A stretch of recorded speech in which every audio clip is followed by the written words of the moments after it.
Well, I'm not going to lecture you on ICAO, but I'm going to ask you, do you know what ICAO is, International Civil Aviation Organization? Let me see by a show of hands. So that's quite a few of you, and I'm impressed that those of you working in this area of actually tourism and travel are familiar with ICAO. So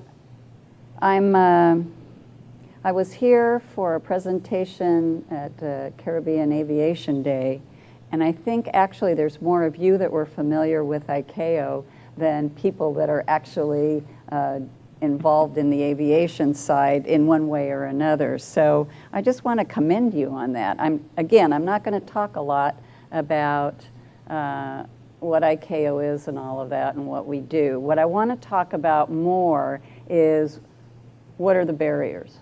What do we see as an organization, a specialized agency of the United Nations that was formed in 1944? And at the end of this little presentation, I'm going to give you a snapshot of what the states involved in putting together that signed that Chicago Convention, what they agreed on at that time in 1944. And you'll see that it hasn't changed very much since then. And we're still working towards those goals. So when we're talking about infrastructure, or we're talking about barriers to travel and are we ready? Do you think we're ready? I see a lot of this. I don't think we're ready. So first thing we need to do is identify what those barriers are. From ICAO's perspective, you have civil aviation movements, the growth of traffic. It's growing tremendously in certain parts of the world. For the Caribbean and Latin America, it's expected to grow in the next period of time to 2030 by half again. So we're looking at an annual growth rate for this region, Latin America and Caribbean, around 5.9% annually. So that's a big challenge. And passenger movement growth, domestic. How many of you got here on an airplane today? I mean, or for this particular event? Okay, so not many of you were able to take a boat, right? And I'm sure if you said to your boss or you said to your organization, I'd like to take a boat, they would say no. So you're pretty much stuck taking an airplane. And so this travel industry is dependent on aviation. And then you have infrastructure. And that could mean a lot of things. It could mean the infrastructure of the airport itself. A lot of you are making improvements to your particular airports. There's nothing worse than going to an airport and it's grimy and dirty and it's been around forever, and you get off the airplane and you're going, why am I here? That's your first impression of wherever you're going, right? So you want to make sure you have good infrastructure, not just visually, but you have to have the proper infrastructure to get that airplane from where you got on the airplane to where it arrived. And what does that mean? That means you have to have proper air navigation services. You have to have trained controllers, air traffic controllers. It means you have to have people talking to each other regarding security issues, facilitation issues. So there is a lot involved when we start talking about infrastructure to support your little airplane, and that's just one airplane, from getting to where you started to where you're going to land. And then airport services, border control, immigration, customs, how you handle disabled passengers, and the training of the personnel that are associated with all of those things. Do you know that you're getting them the proper training? There are a lot of ICAO certified schools, certified instruction facilities But there's a lot of them that say ICAO, but they have nothing to do with it. So you have to be careful for all of the ministers that are here when you're talking to your counterparts. Be careful who you contract to do some of your training. These are some of the key ones, but there are other barriers as well. If we talk to connectivity in air transport, all of those things that are stopping us from connecting the way we would like to see air transport, ICAO says this is what is connectivity in air transport. It's the movement of passengers, mail, and cargo with the minimum of transit points, makes a trip as short as possible, user satisfaction, key. That's not just from my perspective in ICAO. I'm sure all of you want to make sure that whoever travels to your island has some satisfaction in the process of how they got there and how they're treated when they arrive and how they're treated when they leave. So, and the bottom one, at the minimum cost possible, has to be justifiable what you charge the person coming to visit you, so that they're thinking, when I leave, wow, this was a great experience, it was a reasonable price, and I'm going to come back. The components of connectivity. This is a model that shows the main elements of connectivity. You have to have market access. You have to make optimal use of the air navigation services that I talked about briefly. I'll tell you what an ASBU is a little bit further on. Optimal use of the aircraft, optimal use of airport systems, and optimal use of facilitation and security. How many of you have gone through some sort of security or facilitation process, let's say in the last 30 days? Almost everyone. Mm-hmm. Was it a pleasant experience? And I'm not seeing one hand here. So I would venture to say it was not a pleasant experience.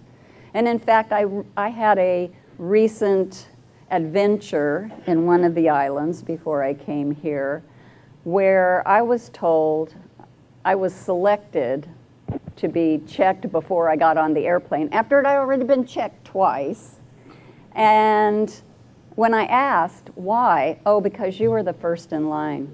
And TSA told us we have to check the first person in line.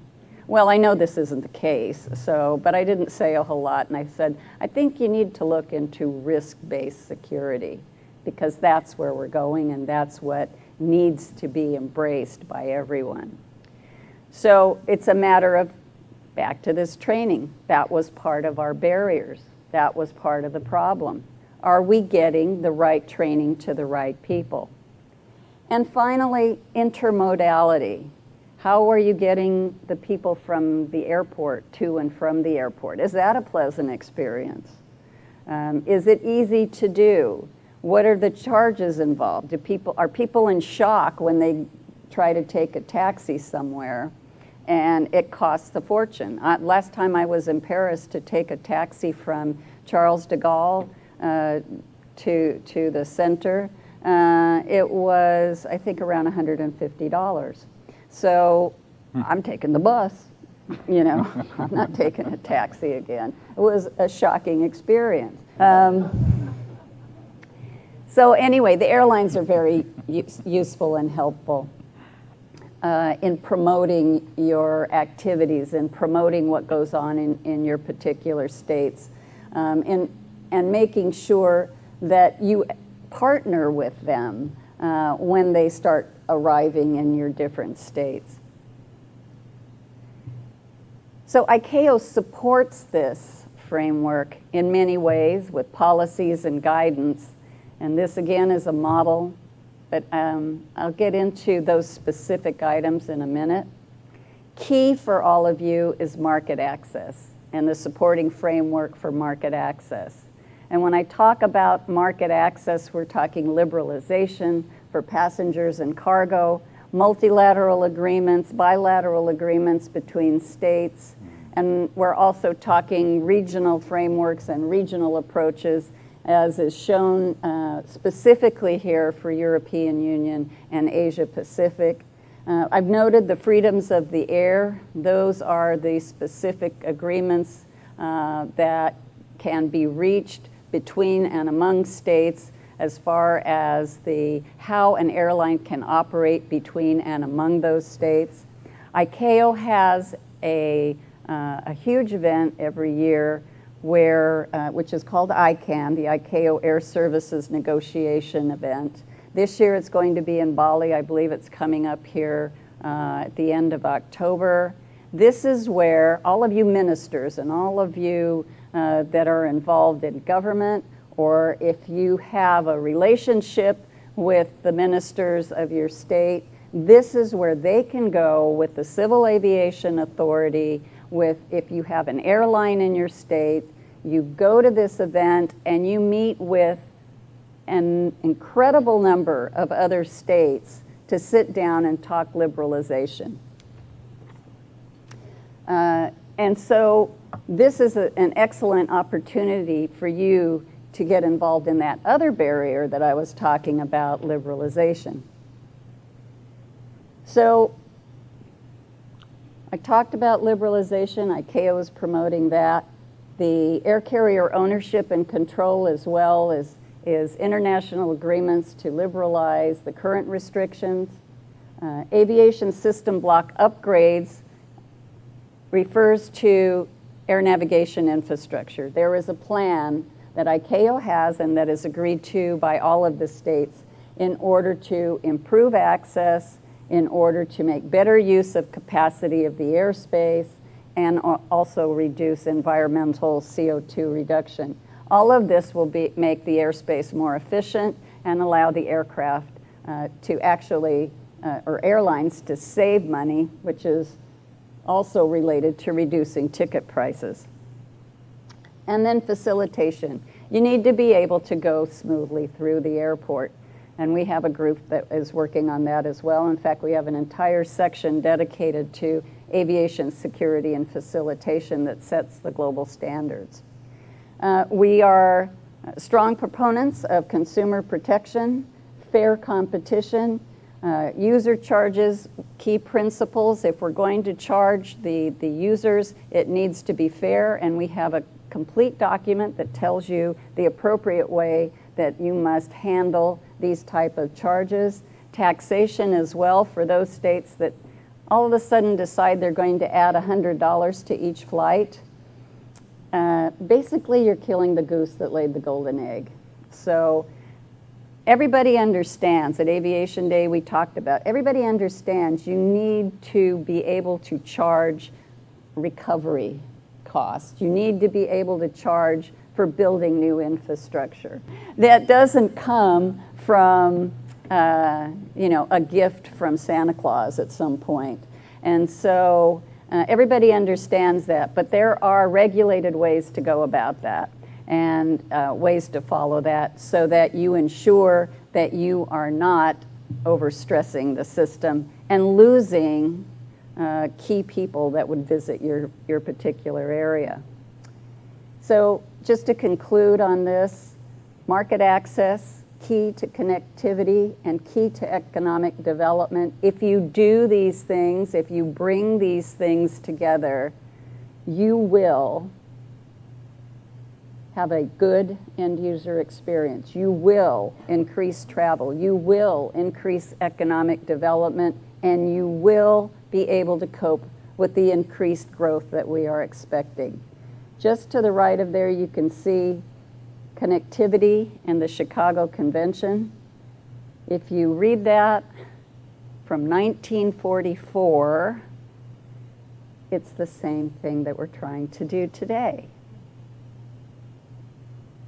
ICAO is cooperating in all of these areas with these organizations, and I look forward to discussing with you more about this really interesting topic of connectivity and the barriers. Thank you.